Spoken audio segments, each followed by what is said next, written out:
Padre, en el nombre de Jesús, te damos gracias por tu amor y misericordia. Gracias por tu presencia.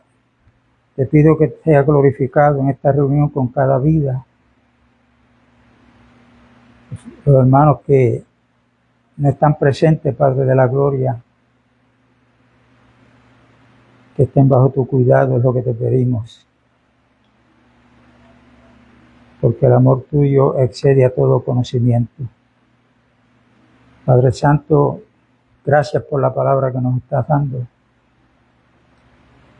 Y ayúdanos para que seamos recipientes genuinos a recibir tu palabra y haya el anhelo en cada uno de nosotros para que tú le des el crecimiento para la gloria y honra de tu nombre. En el nombre de Jesús, amén.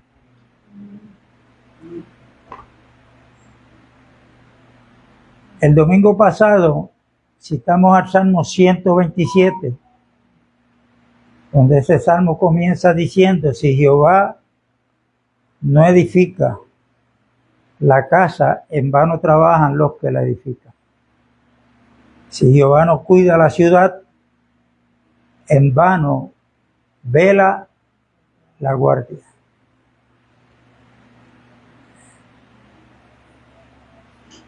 Y la fe que nosotros estamos llamados a ejercitarnos en ella tiene que ser una fe que hayamos creído lo que ya Dios ha dicho. Esos son los hechos. Y nosotros podemos ver a través de las noticias todo lo que está pasando a nivel mundial, donde la maldad va cada día en aumento. ¿Ok? Y cada presidente de las naciones o gobernador, como se le llame, legisladores, senadores, están siempre buscando alternativas para las cosas negativas que hay.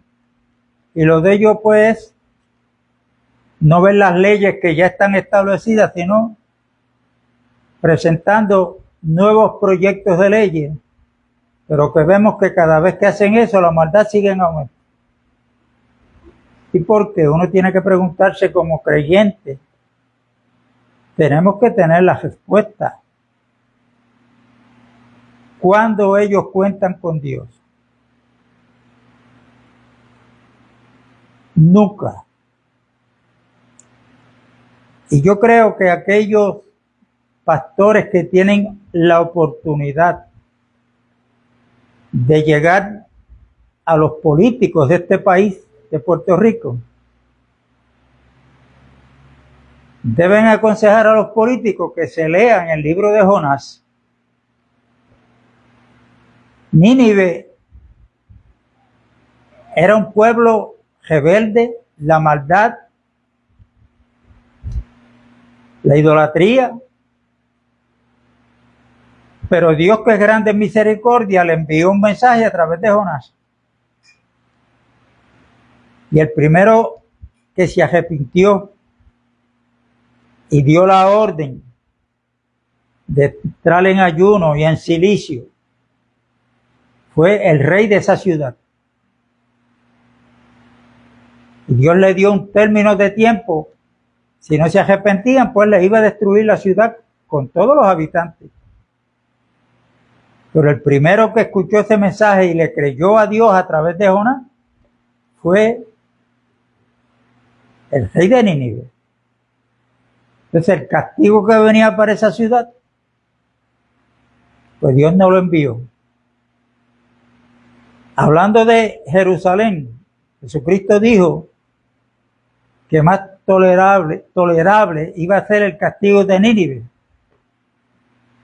que la ciudad santa de Dios. Y uno tiene que ponerse a pensar en todo esto, ¿no? Y yo creo que aquí, y los que están escuchando el mensaje a través del video,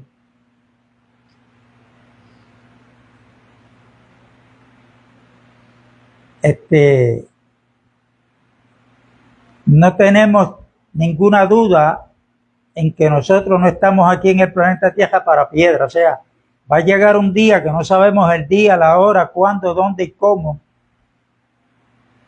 Vamos a desaparecer de aquí, de esta tierra. En otras palabras, vamos a morir.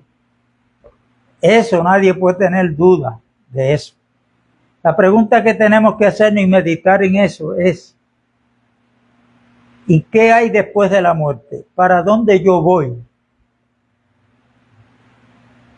Porque hay muchas versiones. Hay muchos que creen en la reencarnación. O sea, que tú vas a resucitar, pero tal vez resucites en un árbol o en un animal. Pero la Biblia no enseña de reencarnación. La Biblia habla de resurrección. Muy diferente. Hay ateos que dicen que no creen en Dios. Bueno, al ateo que te encuentres, que te diga que no cree en Dios, que Dios no existe, no te pongas a discutir con él, sino trata de evaluar cuál es su vida. Y en realidad no es que ellos no crean que Dios existe, es que a ellos les gustaría que Dios no existiera. ¿Por qué? Por la maldad tan grande que hay en su corazón. O sea, ellos lo que quieren tener es la libertad, que nadie los acuse, ni a nadie tengan que darle cuenta al final, para seguir llevando el ritmo de vida que a ellos les gustaría llevar. Una vida totalmente en tinieblas, donde la maldad es la que gobierna su mente y el corazón de ellos. Por eso es que Jesucristo, hablando del árbol bueno y del árbol malo, se refirió que el árbol se iba a conocer por el fruto. Cuando usted lee el contexto de ese mensaje, Jesucristo se estaba refiriendo a la forma en que hablamos. Los religiosos de la época, Jesucristo no esperaba nada bueno de ellos, porque lo que hablaban, y eran religiosos, estaba en contra de la voluntad de Dios. Y ahí es donde Jesucristo le dijo que el árbol se conocía por su fruto.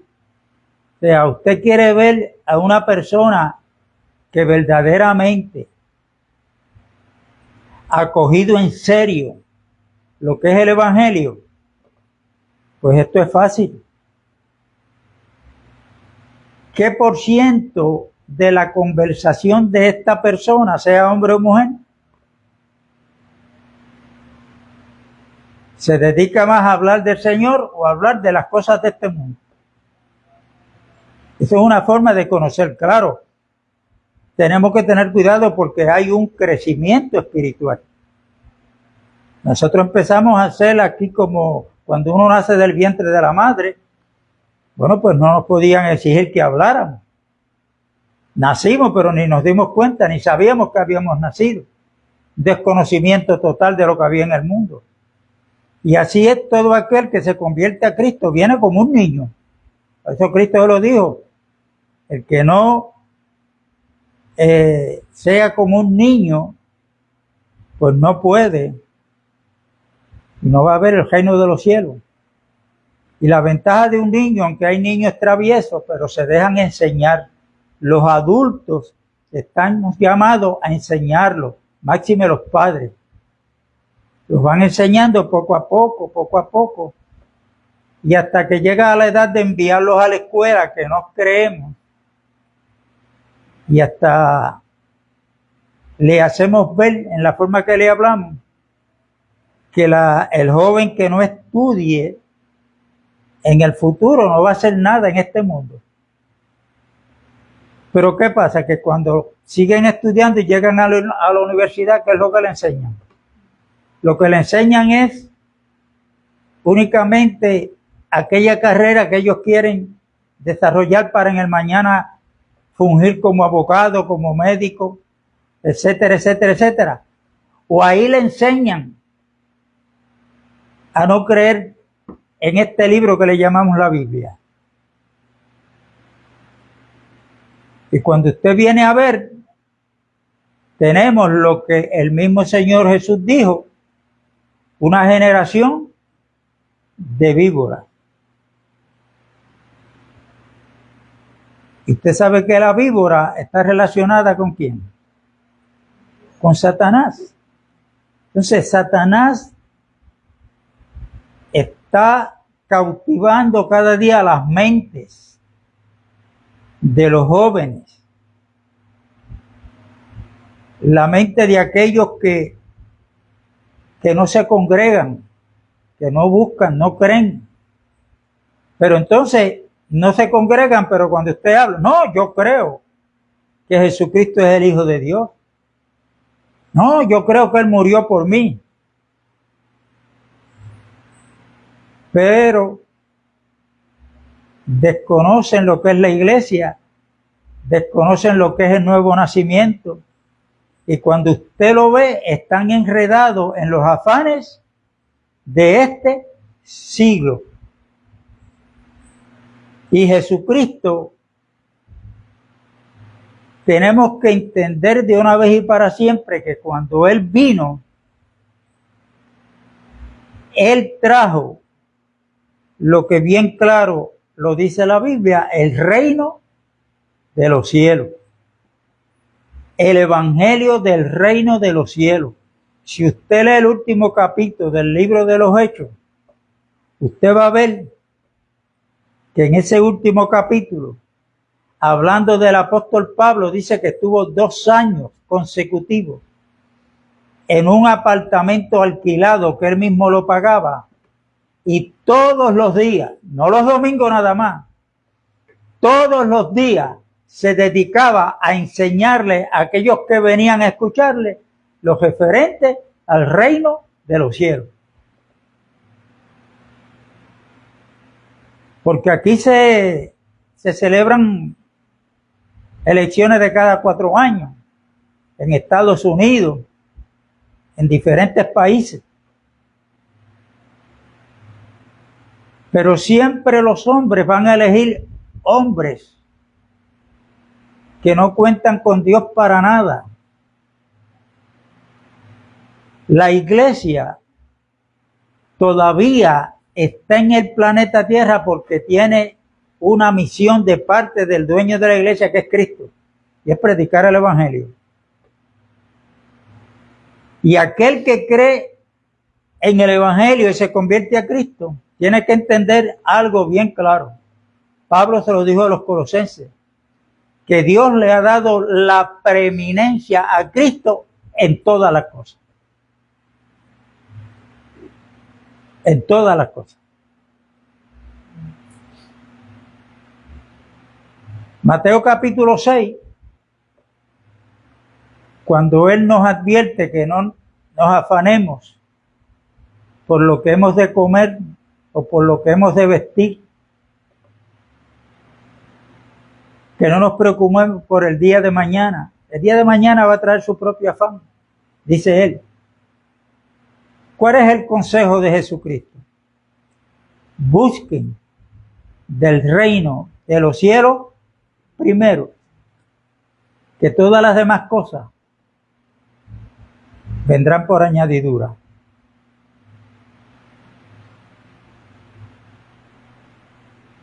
Y yo tengo que recordar esa pregunta que hace Jesucristo, aunque la he mencionado muchas veces, que está en Lucas 18. Él preguntó, cuando venga el Hijo del Hombre, o sea, cuando venga el regreso, ¿hallará fe en la tierra? Entonces, como dice en Hebreos 11:6, que el que se allega a Dios, primero es creyéndole que le hay, que existe. Aunque no lo hemos visto. Luego sigue diciendo, porque sin fe es imposible agradar a Dios. El escritor de Mateo trae 3 individuos que querían seguir al Señor. Porque creer en Cristo es una cosa y seguir a Cristo es otra. El que quiera seguir en pos de mí, Él no dijo el que cree en mí, dijo el que quiera seguir en pos de mí, niéguese a sí mismo, tome su cruz cada día y sígame. Esa cruz habla de muerte. Todos los días, dijo Pablo, todos los días morimos. ¿Cómo es que yo muero todos los días para el Señor? Cuando yo muero a mi voluntad, a los intereses materiales. Y para mí, quien tiene la preeminencia en mi vida es Cristo y su reino. Va a llegar un momento que ya no va a haber la oportunidad de cada 4 años ir a unas urnas para elegir quién va a ser los senadores, los legisladores, quién va a ser el gobernador. Porque va a llegar un momento en que el que va a gobernar es el gobernador de todos los siglos, que es Cristo Jesús. Y ahí tenemos bien claro en Apocalipsis 20, donde habla del milenio. Jesucristo viene a reinar por 1000 años, donde Satanás va a estar atado por ese tiempo. Pero luego de los 1000 años, Satanás volverá a ser suelto para atacar a los seres humanos que han quedado en la tierra. Y si nosotros estamos advertidos de esto, tenemos que tener cuidado a quién yo le estoy dando la preeminencia en mi vida. No es que el que trabaja deje de trabajar. No, no es eso. Es que, por ejemplo, el hermano Juan trabaja en una universidad dando clases. Pero él ahora como creyente debe pensar y decir, esto es de paso. Pero la preeminencia de él ahora como creyente es que cuando tenga la oportunidad allí a los estudiantes, hablarle de Cristo. Hablarle de lo porvenir. No es que dejen de estudiar, pero va a llegar un día que nada de esto va a servir. Y así sucesivamente. La hermana que trabaja todavía, somos embajadores. Y un embajador es uno que lleva el mensaje, un mensaje, no dos, sino un mensaje de aquel que lo envió. Y la iglesia ha sido enviada a predicar el evangelio, pero el evangelio del reino de los cielos. Cuando Jesucristo está ministrando, la fama de él sigue corriendo por todos los lugares porque él sanaba cualquier enfermedad. Hablaba como quien tiene autoridad, no como los escribas y fariseos. Y hay 3 que quieren seguirlo. Pero observen bien dónde está el error de estos 3. El primero que vino donde él le dijo, te seguiré donde quiera que tú vayas. Pero déjame que primero, ahí es que está la clave, me despida de mi familia y luego te sigo. El segundo también quería seguir a Cristo. Te seguiré, pero deja que primero vaya y entierre a mi padre. Y uno dice, wow, pero está poniendo los sentimientos carnales primero que Cristo. El primero quiere poner los sentimientos familiares que tiene en vida primero que Cristo. La palabra clave ahí es deja que primero. El tercero también lo quería seguir, pero él le dijo, todo aquel que después que pone la mano en el arado y mira para atrás, no es apto para el reino de los cielos. No es apto para el reino de los cielos.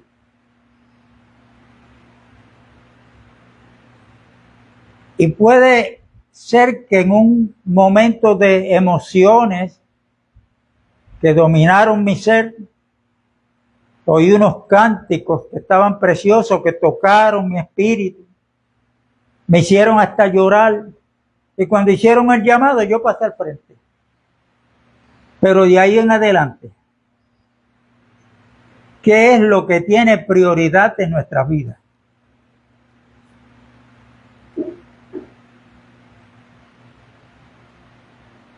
La palabra clave aquí está, la repito, ¿qué es lo que tiene prioridad? ¿Qué es lo que ponemos en primer lugar antes que a Cristo? Y claro, los niños cuando están creciendo y llega el momento en que ellos hacen algo que usted tiene que corregirlo, que los padres tienen que corregirlo, esa parte a ellos no les gusta. Y así pasa con nosotros en el Evangelio. Nosotros escuchamos una palabra bonita, tremenda palabra, pero cuando tenemos que ser corregidos o enseñados, yo no me explico porque hay personas, hombres y mujeres que llegan al Evangelio y a los 3 meses ya están pastoreando, o al año. Bueno, pues tienen una buena fraseología porque tienen 2 años de universidad, o 3 o 4, qué sé yo. Tienen buena fraseología, hermano, pero esto no es así en el reino de los cielos. Aquí estamos aprendiendo todos y todos los días. Y Pablo dijo, el que se crea que sabe algo, entienda que no sabe nada. ¿Por qué? Porque este libro que le llamamos la Biblia, que tiene 66 libros, cualquiera puede venir a nadar aquí sin tener temor a ahogarse. Pero puede venir el teólogo más grande del mundo a meterse a las profundidades de la Biblia y jamás le va a encontrar el fondo. Porque Pablo dice escribiendo a los Corintios, en parte conocemos, pero cuando venga lo perfecto, entonces ya no conoceremos como por un espejo. Entonces ahora lo que nosotros podemos llegar a conocer es todo aquello que Dios sabe que nos hace falta y que Él se quiere glorificar y por revelación nos lo sigue dando poco a poco. Esto es algo progresivo. Y el crecimiento mío en la fe va a depender de cuánto interés yo tengo. Si yo tengo a Cristo en primer lugar, o en segundo, o en tercero, o si acaso. Por eso es que las reuniones no las podemos categorizar. Este es un tiempo que estamos 2 horas allí, 1 hora escuchando la palabra y la otra hora la pasamos compartiendo. Y yo voy y cumplo con esas 2 horas. No, hermano. Si usted lee los primeros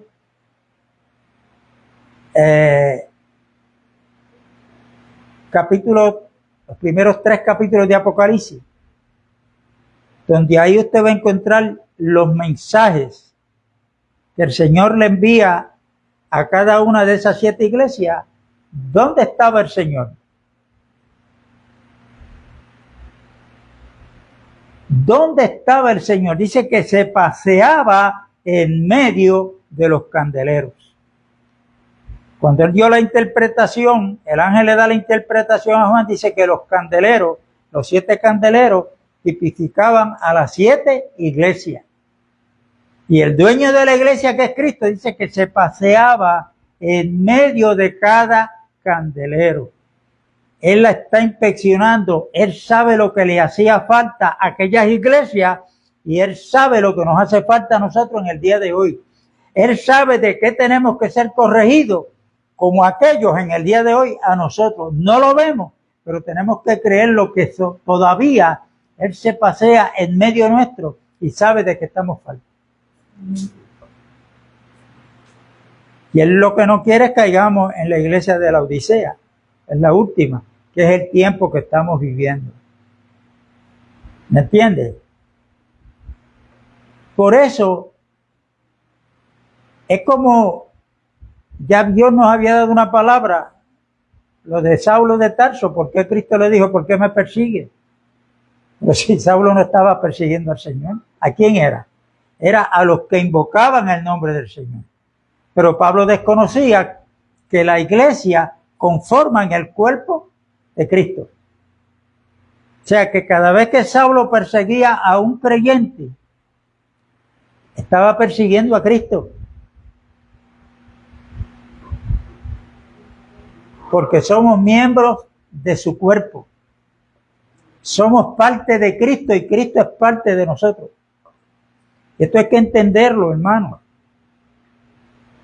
Por eso, para nuestras reuniones, sea donde nos congreguemos, el día de la reunión, máxime aquí que lo que nos congregamos un día nada más, siempre van a aparecer obstáculos. Algunos son que no se pueden evitar. Una enfermedad, qué sé yo, llegó una visita de allá afuera que hacía años que no nos veíamos. O sea, una razón que se justifique. Pero faltar a las reuniones por cualquier cosa, pues esto hay que advertirlo porque el Señor está viendo y Él sabe todas las cosas. Él sabe todas las cosas. ¿Ok?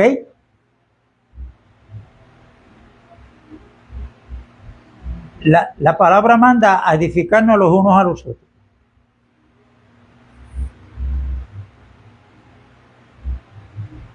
Yo soy uno que cuando no veo a los hermanos que estoy acostumbrado a ver, me encuentro triste. Tengo que bregar con eso. Simplemente con usted hace el acto de presencia y usted está edificando al hermano. Mire qué cosa. Yo no sé a cuántos le preocupa ver esa silla vacía. Y esto pues son exhortaciones que a veces a muchos no les gustan, pero hay que darlas. Hay que darlas porque esto no es lo que a mí me guste, es que es lo que alaba y glorifica a Dios. Pablo le dijo a los Gálatas, si yo fuera esclavo de los hombres, pues, no fuera siervo de Jesucristo. Y entonces, la exhortación, dice Pablo cuando habla en 1 Corintios 14, que es para la edificación. Para la edificación. Yo puedo estar haciendo cosas que todavía no he tenido el conocimiento, que no son agradables a Dios. Por eso la Biblia dice que el pecado está en aquel que sabe hacer lo bueno y no lo hace.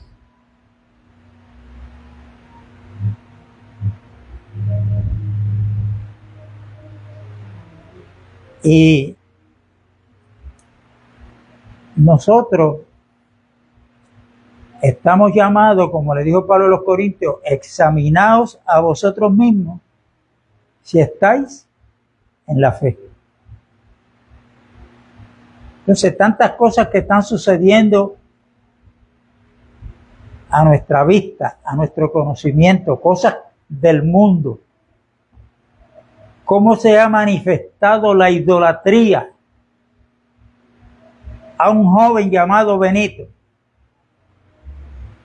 Eso va a traer cola, pero una cola espiritual de maldad.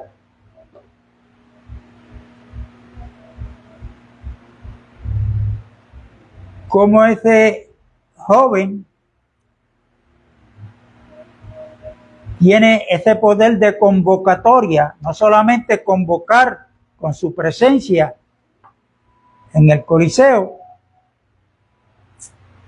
a los de aquí de Puerto Rico, sino que vienen de tierras extrañas,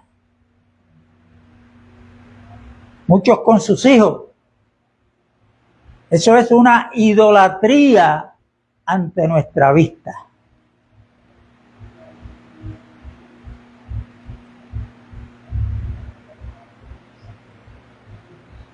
Yo no sé cuántos creyentes puedan estar a favor de eso, pero cada cual le tendremos que darle cuenta a Dios. Entonces nosotros, por instrucciones del Señor, estamos llamados a estudiar la Biblia para que veamos lo que ya pasó, lo que está pasando y lo que va a pasar. Eso está aquí, en estos 66 libros.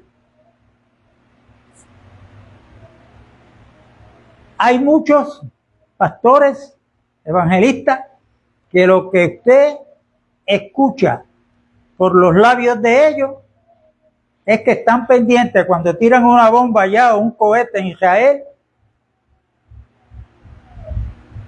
o sea a favor de ellos o ellos en contra de sus enemigos. Cristo viene, Cristo está a la puerta. Entonces, lo que está pasando en el Medio Oriente le ha llamado tanto la atención que lo que hablan es de lo que está pasando allá en el Medio Oriente y no se dan cuenta de lo que está pasando dentro de la iglesia, dentro de sus propias familias. Entonces uno tiene que saber hacer un equilibrio. El que le gusta estudiar la profecía, pues, tiene que mirar los acontecimientos para cuando va la profecía decir, mira, este libro no falla. ¿Por qué? Porque esto está escrito. Lo que está pasando está escrito.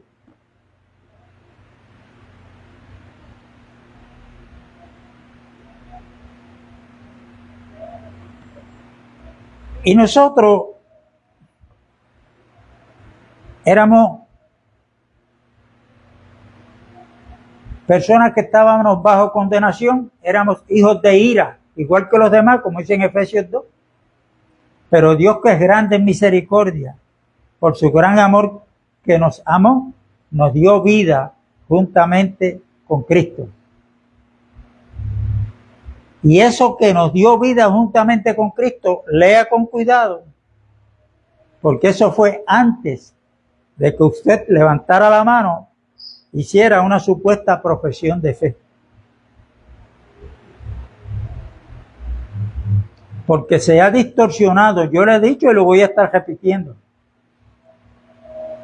Usted no va a encontrar un mensaje, un texto bíblico, o en un capítulo, que diga que el predicador tiene que hacer el llamado para que la persona pase al frente a lo que le llaman altar. Eso es un error.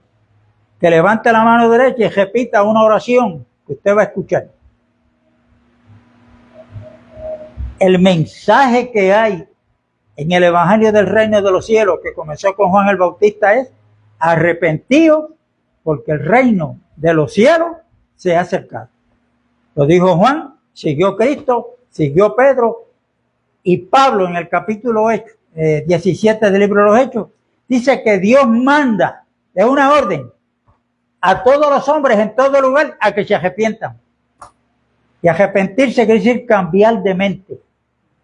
Cambiar de mente, y ese cambio de mente lo va a llevar a cambiar de actitud también. Cambiar de actitudes. Yo fui enseñado a la idolatría de imágenes, pero cuando yo me convertí, en plena luz del día, yo cogí las estatuas que yo tenía en casa con un martillo y las rompí todas. ¿Sí? Y eché toda esa zambumbia ahí en un dron de recoger la basura. Eso es conversión. Me convertí de los ídolos mudos al Dios verdadero. Y así tenemos que hacer todo aquel, porque el llamado a cada inconverso es que reconozcan a Cristo como el Señor de sus vidas. Antes, en mí quien gobernaba era el pecado. Se supone que en cada uno de nosotros los creyentes, quien gobierna ahora es Cristo Jesús. Entendiendo que cuando yo me convertí a Cristo y nací de nuevo, o sea, recibí la naturaleza divina. Antes tenía la naturaleza pecaminosa, pero Dios había prometido la naturaleza divina, según dice Pedro. Cuando yo me convierto a Cristo, la naturaleza divina viene a morar en nuestro espíritu. Y por cuanto yo creí, usted creyó que Cristo es el Hijo de Dios que murió en la cruz y resucitó de entre los muertos, ascendió a los cielos, está sentado a la diestra del Padre como el sumo sacerdote de nuestra confesión. Ahí no hay nadie más que interceda por nosotros. Se llama Cristo Jesús. Entonces usted y yo, esto lo hemos creído por la fe, pues entonces nos es aplicable lo que dice Romanos capítulo 5 y verso 1. Justificados pues por la fe, tenemos paz para con Dios por medio de nuestro Señor Jesucristo. Ahí está la justificación. Pero ¿qué pasa? Que mientras estemos en este tabernáculo, este cuerpo, el pecado está en este cuerpo mortal. Ahora, después de la justificación, nosotros necesitamos ser librados del poder del pecado. Y es una ley. El pecado es una ley. Está ahí. ¿Usted sabe quién es el poder del pecado? Si usted lee 1 Corintios 15, léalo completo al final. Dice que el poder del pecado es la ley. Yo no sé por qué los adventistas quieren cumplir la ley.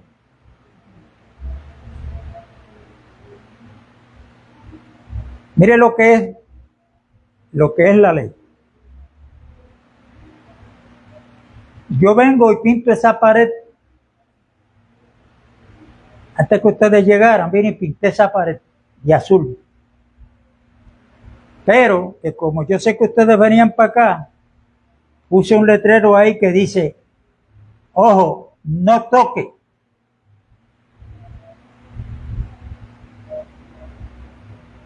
Cuando usted lee ese que dice no toque, ¿cuál es el impulso que usted siente?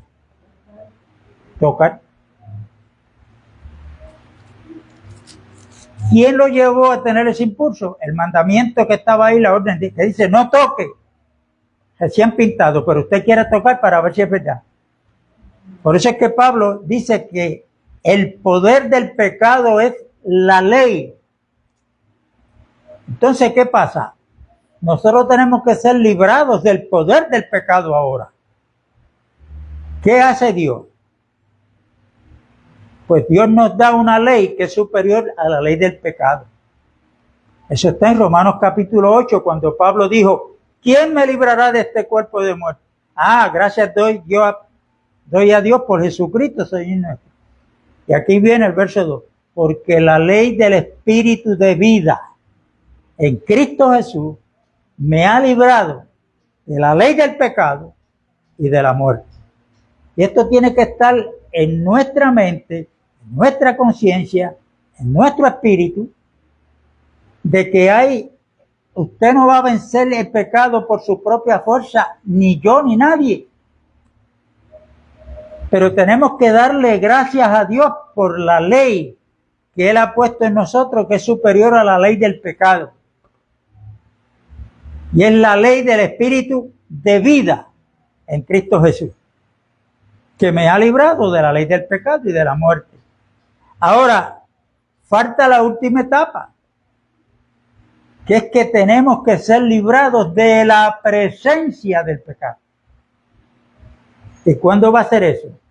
Eso no va a ser el domingo que viene. Eso va a ser cuando Jesucristo venga, con voz de mando, con trompeta de Dios. Dice Pablo que los muertos resucitarán primero, y los que estemos vivos vamos a ser transformados en un abrir y cerrar de ojos. Vamos a recibir un cuerpo glorificado como el que tiene Cristo Jesús. donde ahí no va a haber enfermedad, donde ahí no va a haber pecado, es un cuerpo glorificado, y ahí de una vez y para siempre vamos a ser librados de la presencia del pecado. Y esto nos tiene que llevar a no solamente tener fe, porque en 1 Corintios 13 y verso 13 dice, ahora permanecen la fe, la esperanza y el amor. El mayor de esos tres es el amor. Pero ahora nosotros tenemos que vivir en fe, tenemos que buscar que esa fe siga en aumento, pero también tener esperanza. Y yo voy a tener esperanza de algo que todavía yo no lo tengo. Porque si lo tengo, ¿para qué esperarlo? Amén. Entonces, ese cuerpo glorificado no lo tenemos, pero tenemos la esperanza porque hay una promesa de parte de Dios que vamos a recibir si nosotros permanecemos firmes, edificándonos sobre la santísima fe, como dice Judas, que se nos fue dado, creyendo lo que ya fue hecho por Cristo, pero con la esperanza de lo que Él nos ha prometido, que todavía no lo tenemos. Nosotros estamos esperando al que por ahora hemos creído y no lo hemos visto, que es a Cristo.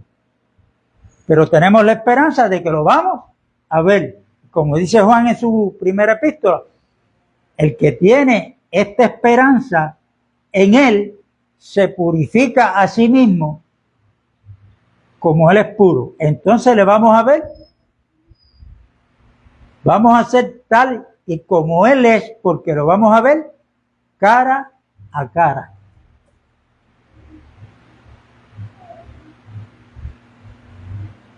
Lo vamos a ver cara a cara. Yo tengo esperanza de ver mañana lunes a un dentista que me dio cita para mañana a las 10 de la mañana.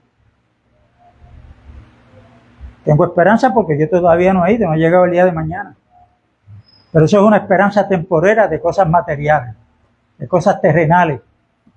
Pero de las cosas celestiales tenemos la esperanza de que en ese que hemos creído, que no lo hemos visto, un día lo vamos a ver. Y eso nos ayuda a entender lo que dice Hebreos capítulo 13. Ese capítulo dice que Jesucristo, en el Viejo Testamento, en el Viejo Pacto,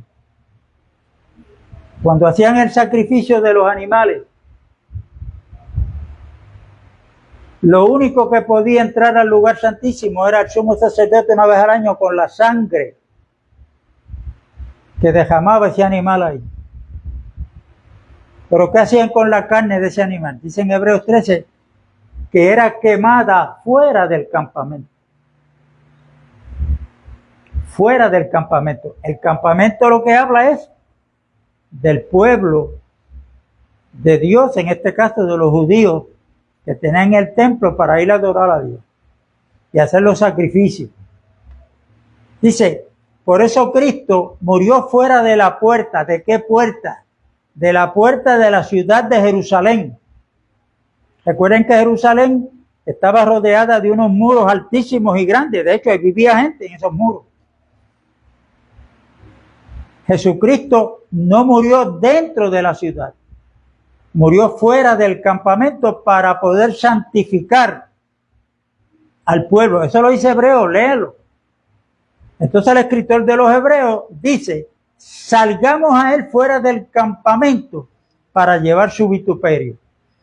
¿Qué es eso?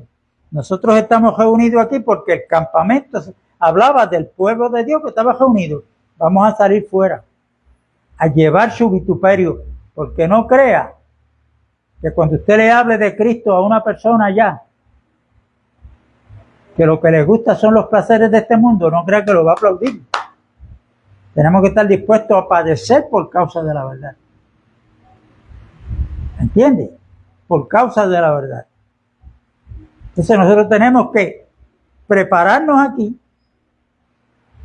para cumplir el propósito de Dios, que es que nosotros le prediquemos el evangelio del reino de los cielos a las personas, a los vecinos, a los compañeros de trabajo, a las amistades.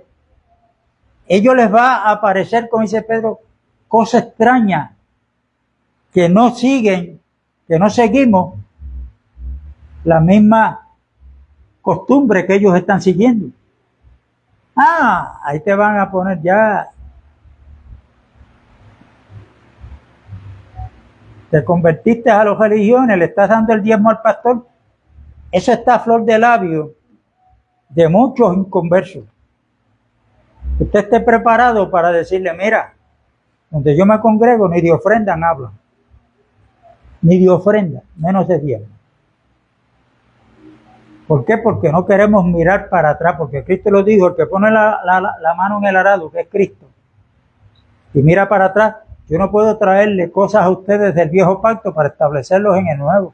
Eso es adulterio espiritual. Cristo me dice, si lo hago, no soy apto para el reino de los cielos.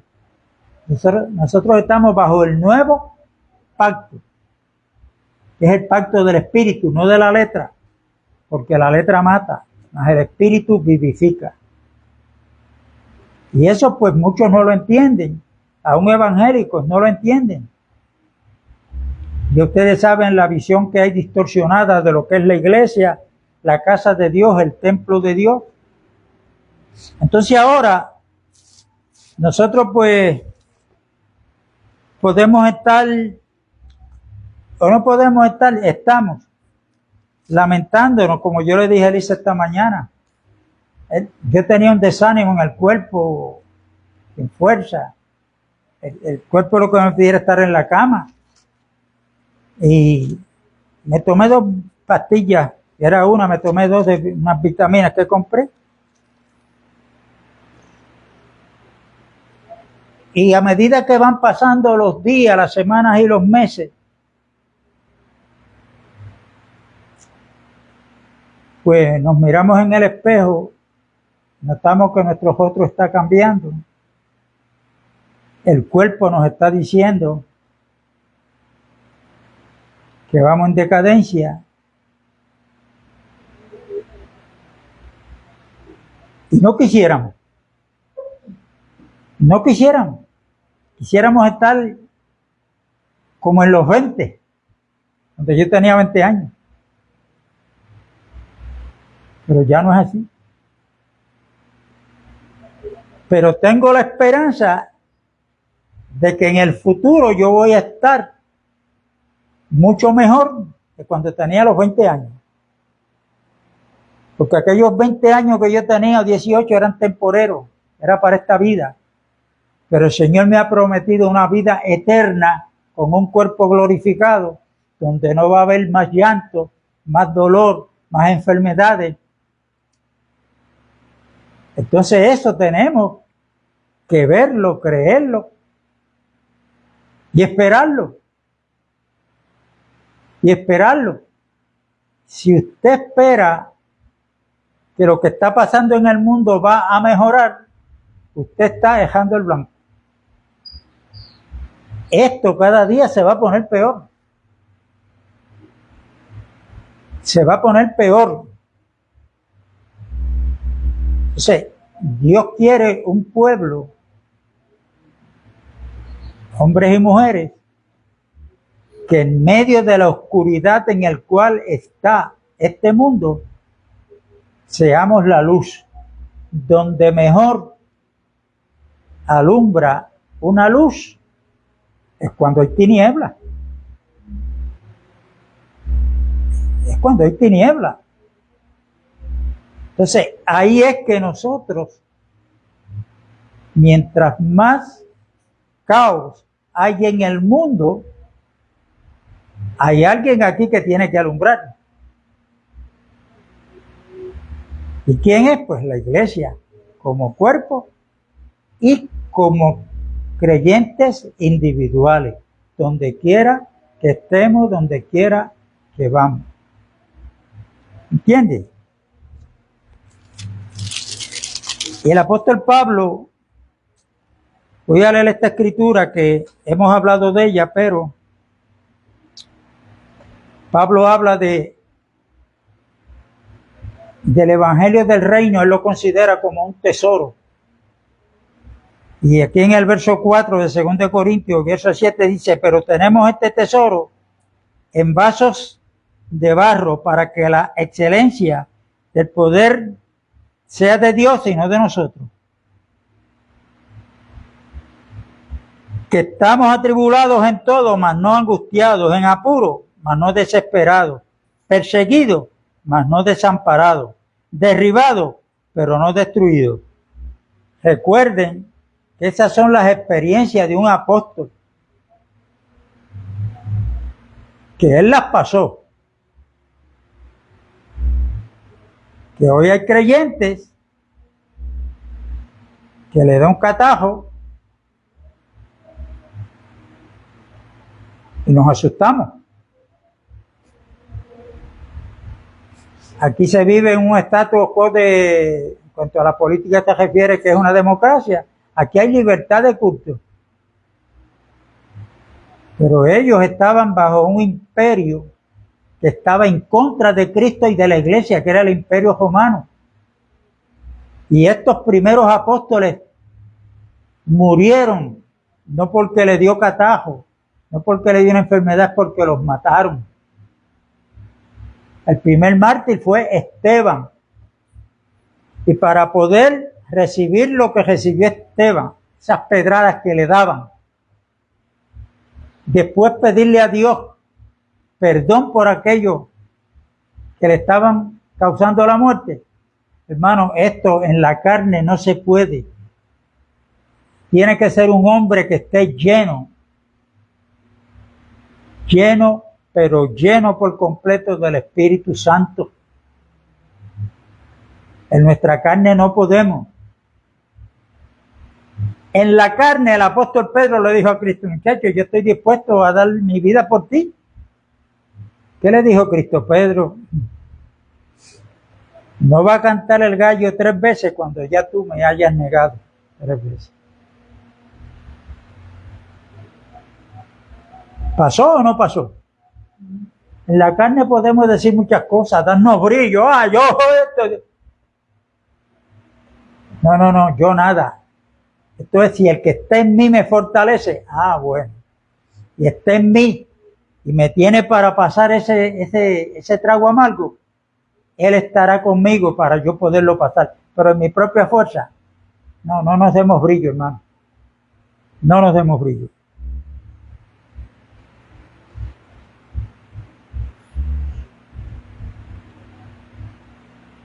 Llevado en el cuerpo siempre por todas partes la muerte de Jesús, para que también la vida de Jesús se manifieste en nuestros cuerpos. Porque nosotros que vivimos siempre estamos entregados a la muerte por causa de Jesús, para que también la vida de Jesús se manifieste en nuestra carne mortal. A medida que yo voy muriendo a mi voluntad, a mis deseos carnales, pero se va manifestando ¿qué? La vida de Jesús. Mientras yo actúe por mi propia voluntad, por mi propia fuerza, por mis propios criterios, la vida de Jesús está quietecita ahí, no va a poder manifestarse. De manera que la muerte actúa en nosotros y en ustedes la vida. Pero teniendo el mismo espíritu de fe, conforme a lo que está escrito, creí, por lo cual hablé. Nosotros también creemos, por lo cual también hablamos, sabiendo que el que resucitó al Señor Jesús, a nosotros también nos resucitará con Jesús y nos presentará juntamente con vosotros. El apóstol está hablando ahí como apóstol, aquellos que ya él se ha ganado para el Señor. Porque todas estas cosas padecemos por amor a ustedes, para que abundando la gracia por medio de muchos, la acción de gracia sobreabunde para gloria de Dios. Por tanto, no desmayamos antes, aunque nuestro hombre exterior se va desgastando, que es este que le estoy hablando, el interior, no obstante, se renueva de día en día, porque esta leve tribulación momentánea produce en nosotros un cada vez más excelente y eterno peso de gloria, no mirando nosotros las cosas que se ven, sino las que no se ven. Pues las cosas que se ven son temporales, pero las que no se ven son eternas. Quiere decir que lo verdadero es lo que no se ve. Lo que se ve, esto no es verdad. Esto es temporero. Porque sabemos, capítulo 5 y verso 1, porque sabemos que si nuestra morada terrestre, piense como el apóstol Pablo habla, nuestra morada terrestre, quiere decir que esta morada, que es el cuerpo, dentro de este cuerpo está el verdadero que Dios está edificando.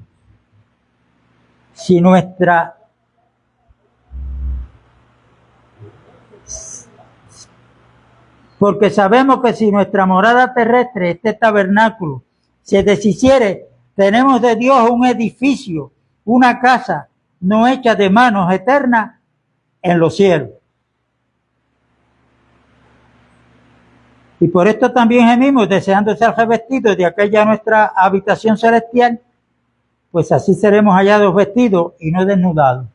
Hay muchos que leen esa escritura con Juan capítulo 14, cuando Jesús dijo, en la casa de mi Padre muchas moradas hay.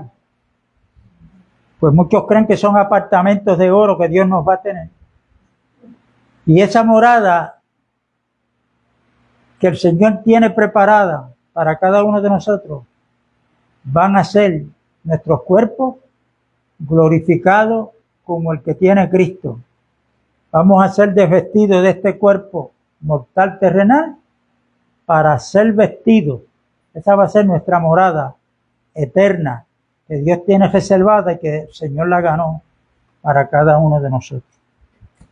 La paz de Dios sea con todos. Nos veremos el domingo a la misma hora y en el mismo lugar. Un abrazo a la distancia a los que se conectaron, a los que se van a conectar. Les amamos y que no se me olvide, Boli le mandó un saludo a todos los hermanitos aquí. La paz de Dios es con todos.